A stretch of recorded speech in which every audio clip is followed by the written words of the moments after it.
Usap-usapan ngayon sa social media at showbiz circles ang umano'y pagkalabuan ng mag-asawang Derek Ramsey at Ellen Adarna matapos mapansin ng mga netizen ang ilang pagbabago sa kanilang online presence at mga post. May mga netizen ang nakapansin na halos isang buwan nang walang bagong larawan na magkasama ang dalawa sa kanilang Instagram accounts. Bukod dito, tinanggal na umano ni Ellen ang apelidong Ramsey sa kanyang bio na lalong nagpaigting sa mga spekulasyon. Sa isang post ni Derek, may caption itong "Missing you at the world disappears when she is in my arms" na tila may hugot ayon sa mga netizens. Napansin din ng ilang taga-subaybay na tila magkaibang bahay o silid ang background ng kani-kanilang mga post at magkaiba rin ang kasama nilang anak. Si Derek ay nasa piling ni Lily habang si Ellen ay kasama si Elias. Sa kabila ng mga haka-haka, wala pang opisyal na pahayag mula sa mag-asawa.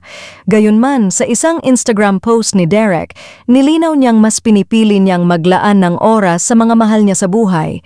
Or maybe I saved up and invested wisely so that I can afford to be with the people I love all the time. Samantala, sa panig ng mga tagahanga, may mga umaasang maayos pa ang anumang pinagdaraanan ng dalawa. Nagpakasal sina Derek at Ellen noong Nobyembre 2021 at naging bukas sa publiko ang kanilang relasyon sa pamamagitan ng social media. Samantala, nagbigay naman ng opinyo ang veteranang manunulat at showbiz reporter na si Christy Fermin hinggil sa isyong ito. Okay, dito na tayo kina Derek Ramsey at Ellen Adarna. Ano ang kwento, Romel, na naglalagablab ngayon? Naku, nahiwalay na daw ang mag-asawang Ellen Adarna at Derek Ramsey. Nakakaloka ito. Kung titignan, alam mo, napabasa ako ng mabilis, pabalik. Ano pa? Parang hindi po totoo. Mema lang yan. Alam niyo po, napakagandang mag-handle ng relasyon ni Derek Ramsey. At si Ellen Adarna, kitang-kita naman natin na talagang sumusunod naman siya, di ba? Yeah. Submissive naman siya sa mga ibinibigay na payo at pagmamahal sa kanya ni Derek Ramsey. Ano ba yun? Nag-check-in lang sa hotel na mag-isa, hiwalay na. Nag-post lang si Derek na kapag yakap kita, sabi kay Lily, humihinto ang ikot ng mundo, hiwalay na. Ano ba yan? Nakakaloka. Wala pong katotohanan nito. Hindi po totoo itong mga kwentong lumalaganap na ito. Maayos sila. Yun lang. Ang gagaling nga na mga kwento na ito. Nakesyo daw yung sing-sing, yung engagement ring daw nila, hindi suot ni Ellen Adarna. Ito lang naman, ang wedding ring ba, laging suot talaga? Sa lalaki, pwede pa, dahil wala namang bato, di ba? Parang band lang yon. Pero sa babae ba, kung maliligo, maglalaba, magluluto, kailangan ba suot pa rin yung wedding ring? Ewan ko sa mga ito. Ang tatalas talaga ng mga mata ng marites, ano? Diba? Isipin mo yan. Mga bashers. Oo, ang tatalas nyo. Kayo kaya, matalas kaya sa pagpapalaganap at kagandaan ng buhay nyo. Okay. Sabi nga ni Juris Dr. Channel, ito talaga yung balitang sana fake news lang. Nakita ko pa silang magkasama sa IG noong July. Nagla Union at El Nido sila. Kaya kung totoo man, nakalulungkot. Mahirap talaga kapag parehong celebrities.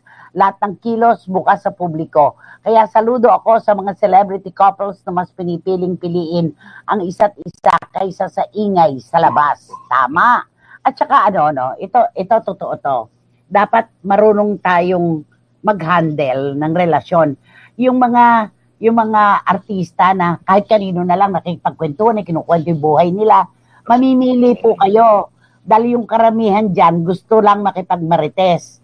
Yung iba dyan, nakikinig kunwari, nagmamalasakit, pero lihim na natutuwa at hinihintay ang pagbagsak nyo. Totoo yan, Nel. Totoo. Kaya minsan may mga kwentuhan kayo sa nakapaligid sa inyo na akala nyo, lumalabas na hindi mo alam, bakit ganun? Kami lang naman ito. Mamili ng tenga na pagsasabihan. Mamili ng balikat na iiyakan. Sa totoo lang po, nako, sabi, ano ba ipaikot ko ngayon, di ba? Ang ahas, kahit maghunos pa ng maraming beses, ahas pa rin. Yun lang yun, di ba? At saka minsan, di ba, yung mga artista, di ba, pag nakapalagayan mo ng loob kasi, di ba, yung kwentuhang magkaibigan lang na walang mali siya, di ba, uy, alam mo ba, ganito. Pagdating sa kabila, pag kwento, iba na ang dating na parang, may dagdag o may kulang. Oo. Kasi nga naman, eto naman ang katira ng iba. Ang off the record, yung wala ka talagang pagsasabihan. Kapag ang isang lihim ay sinabi mo na sa isa o dalawang tao, hindi na off the record yon. Inilabas mo na eh. Parang ganun ang katwiran ng iba. Maliban na lang kung katulad natin, nanay, atin lang po muna ito. Huwag niyo po munang ilabas. Please wait for my go signal. Ako, talagang pinaiiyahan ko yon, pinahahalagahan ko. No betrayal of trust sa akin. Maliban na lang kapag sinabing, nay, go na, pwede na. Yes. Go na, go Alam na. ko yan, kaya nga yung cellphone mo, di ba? Nako, Diyos ko, kapag nawala yun, hindi, paano? Alam niyo po, ito pong mga E52 na ito, pito po ito. Bakit ako hindi nagtatanggal? Ba't hindi ko hinihinto? Bakit aktibo? Napakarami pong lihim. Yung mga inconsistent yan. Oh, hindi ko sinabi yon. Ganito ang sinabi ko. Oh, pakikita ko lang sa iyo. 12:52 a.m. Ayun na. July 10. So, paano? 2011. Ako, 2011, no? Grabe! Oo. Naloka din ako nung mabasa ko na hiwalay na raw sila. Hindi lang suot ang wedding ring, hiwalay na. Naku, sabi ni Tita Nene Olanday. At sabi ni Paulo Balde ng Virac, na hindi po ako naniniwala na hiwalay na sina Ellen at Derek. Siguro binigyan lang nilang ng space ang isa't isa. Anak, wala nga ganun eh. Kasi pagka humingi ka ng espasyo, meron kayong hindi pinagkakaunawaan. Di ba? Correct. Bakit kayo hiling na espasyo kung maayos kayo? Yun. Wala nga anak ganun eh.